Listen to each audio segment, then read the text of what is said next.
सो नवरात्रि की पूजा आरंभ करने से पहले देख लेते हैं हमें नवरात्रि की क्या क्या वस्तुएं चाहिए होती है।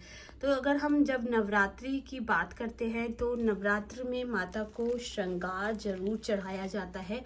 तो देख लेते हैं श्रृंगार में मैंने 11 चीज़ें रखी हैं। कौन कौन सी मैंने नवरात्रि में श्रृंगार की क्या क्या 11 वस्तुएं हम रख सकते हैं। जैसे सबसे ज़रूरी होता है यहाँ पर बिंदी और हमारे काजल, सिंदूर और लिपस्टिक और नेल पेंट, चूड़ियाँ, कंघा और शीशा। जैसे आप ये देख सकते हैं शीशा है और ये है आलता और इसी तरह से कुमकुम वगैरह, मेहंदी, चुनरी। ये 11 जो सामग्री है मैंने माता पे चढ़ाने के लिए ली है। और दोस्तों कभी भी माता को जो भी हम चीज़ें चढ़ाते हैं वो सीधा ऐसे ही नहीं रख देते हैं।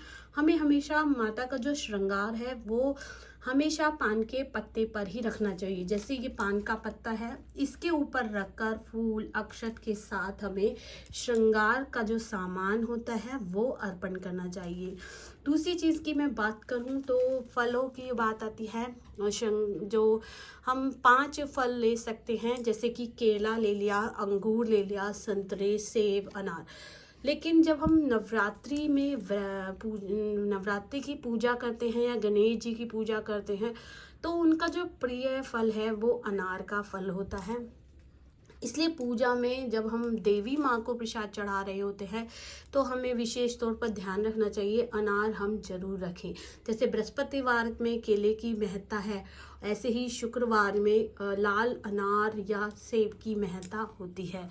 ऐसे ही हमें 5 तरह के फूल ले लेने हैं, जिसमें गुलाब, गेंदा और ये वाले फूल, 5 तरह के हम फूल लेंगे। सबको हम ऐसे ही पान के पत्ते पर रख कर ही पूजा जो भी सामग्री है हम पान के पत्तों पर ही चढ़ाएंगे। और 5 तरह के हम मेवे ले लेंगे। जैसे आप देख सकते हैं यहाँ मैंने 5 तरह के मेवे लिए हैं। मेवे आप अपनी पसंद के कोई भी ले सकते हैं। जैसे मैंने मखाना और गोला, नारियल जिसे हम कहते हैं, ये हमें ज़रूर रखना है। बाकी आपके जो आपकी हिसाब है वो आप उस हिसाब से ले सकते हैं। तो यहाँ पे मैंने 5 रख लिए हैं। जैसे बादाम है, अखरोट है, किशमिश है, गोला है, नारियल है, मिश्री और मुखवास के लिए जो हम चीज़ें रखते हैं वो भी मैंने यहाँ रख दिया है। तो इस तरह से हमारे 5 मेवे हो गए हैं, 11 हमने श्रृंगार के सामान चढ़ाए हैं, 5 हमारे फल हो गए हैं। 5 तरह की हम मिठाई रख सकते हैं, जिसमें नारियल की बर्फ़ी, मावा पाक और इस तरह से लड्डू और जो भी हैं जो सात्विक होते हैं वो वाले हम जो चढ़ा सकते हैं। अब बात करते हैं पूजा की सामग्री की। पूजा की सामग्री में हम क्या क्या ले सकते हैं। तो देखिए, हवन जब हम 9 दिन दीपक जलाते हैं तो देसी घी का जलाया जाता है। और ये आलता, ये तो श्रृंगार के बटने के लिए होती है। धूप, दीप ये भी हमें चाहिए होते हैं। इत्र जरूर रखें, क्योंकि जब हम पहले दिन माता का श्रृंगार करते हैं तो उनके वस्त्रों पे हल्का सा इत्र भी छिड़कते हैं। तो इत्र है और भी जो ये चीज़ें हैं, लौंग है, सुपारी है और इलायची है। इसको हम जो है कलश में भी डालते हैं। माँ पर भी पान के पत्ते जब हम चढ़ाते हैं, हर पान के पत्ते पर हमें इलायची और लौंग ये भी चढ़ाया जाता है। पान, सुपारी, ध्वजा, नारियल, ले ज्वाला तेरी भेंट करें, आपने सुनाई है जैसे आरती में भी, चालीसा में भी। और ये पीला चंदन है और पीला चंदन या कुमकुम भी चढ़ा सकते हैं। कपूर है, कपूर इस तरह का आप कपूर ले सकते हैं या अन्य भी। रोली है, मोली है और इस तरह की सारी चीज़ें। और जो नवरात्रि में जो भी बोई जाती है तो वो है। और हवन सामग्री है, खीर और ये जो बताशे हैं, मिश्री है, ये भोग प्रसाद स्वरूप कथा कहने के बाद या फिर जब हमारी पूजा समाप्त हो जाती है हम घर वालों को भी बांट सकते हैं। अगर आपके घर में कीर्तन है या फिर जागरण है या उसमें भी बांटे जाते ही हैं तो ये ज़रूर रखें। गंगा जल बहुत ज़रूरी है स्थान को पवित्र करने के लिए, चीज़ों पे भी पवित्र करने के लिए।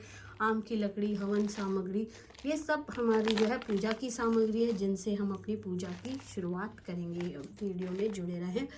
किस तरह से कैसे कैसे हमें स्टार्ट करनी है पूजा करने का भी एक नियम होता है दोस्तों, हमें उसी के अनुरूप पूजा करनी चाहिए। तो हमारी पूजा की सामग्री हो गई, हमारे 5 तरह के फूल हो गए, 5 मेवे हो गए कि कौन कौन से हम रखेंगे, 5 तरह के फल हो गए, श्रृंगार हो गया। और ये मेरे जो है बर्तन हैं पीतल के बर्तन है, तो कोशिश करें आप अपने पीतल के बर्तनों में ही माता रानी को, देवी देवताओं को भोग लगाएं। स्टील के बर्तनों में ज़्यादातर भोग नहीं लगाया जाता है, लेकिन अगर सबका सामर्थ्य नहीं होता है तो आप उसमें भी कर सकते हैं। और वस्त्र की मैं बात करूं तो ये जैसे ये देखिए, ये वस्त्र है, इसमें माँ का लहंगा है, माँ की चुनरी है और हार है, बिंदी है और कानों के बिछुए वगैरह ये सब है। साथ ही साथ जो छोटी चुनरी मूर्ति पे चढ़ाने के लिए है और दान करने के लिए इस तरह की बड़ी चुनरी भी होती है, वो भी मैं दे देती हूँ। और एक कपड़ा सूट का दक्षिणा रखकर ये हम वस्त्र माता के लिए रखते हैं।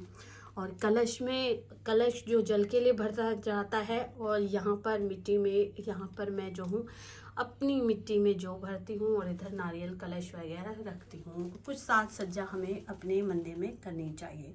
तो ये थी सामग्री जो हमें चाहिए। अब देख लेते हैं पूजा कैसे की जाती है।